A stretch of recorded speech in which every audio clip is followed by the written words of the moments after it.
Shu kunlarda o'zbek mumtoz adabiyotining ikki ulug' namoyandasi, shoir va mutafakkir, g'azal mulkining sultoni Alisher Navoiy tavalludining 585 yilligi hamda shoh va shoir buyuk sarkarda Zahiriddin Muhammad Bobur tavalludining 543 yilligi yurtimiz bo'ylab keng nishonlanmoqda.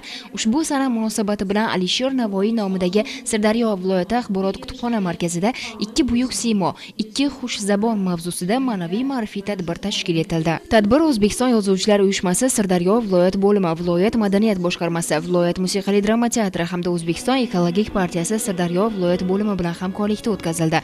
Mazkur hamkorlik adabiyot, san'at va jamoatchilik vakillarini bir maqsad yo'lida buyuk ajdodlarimiz merosini keng targ'ib etish va yoshlar ongiga singdirish yo'lida birlashtirdi.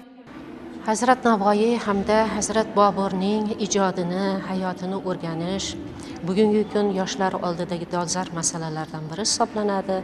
Chunki bu ikki buyuk siymoning ijodi o'zbek adabiyotida salmoqli o'rin tutadi. Tadbirda viloyat axborot kutubxona markazining bir guruh xodimlari, faol kitobxon o'quvchilar hamda Milliy gvardiya ixtisoslashtirilgan o'quv markazi harbiy xizmatchilari ishtirok etdi. So'zga chiqqanlar Alisher Navoiy va Zahiriddin Muhammad Bobur ijodining o'zbek adabiyoti taraqqiyotidagi o'rni, ularning ma'rifiy, axloqiy va davlat boshqaruvidagi xizmatlari haqida atroflicha fikr yuritdi. Tadbir davomida she'riy chiqishlar, badiiy kompozitsiyalar va sahna ko'rinishlari namoyish etilib, ishtirokchilarga ko'tarinki ruh bag'ishladi. Buyuk siymolarning vatanga muhabbat, insonparvarlik, adolat va komillikka da'vat etuvchi asarlari yosh avlodni yuksak ma'naviyat ruhida tarbiyalashda muhim manba ekani alohida ta'kidlandi.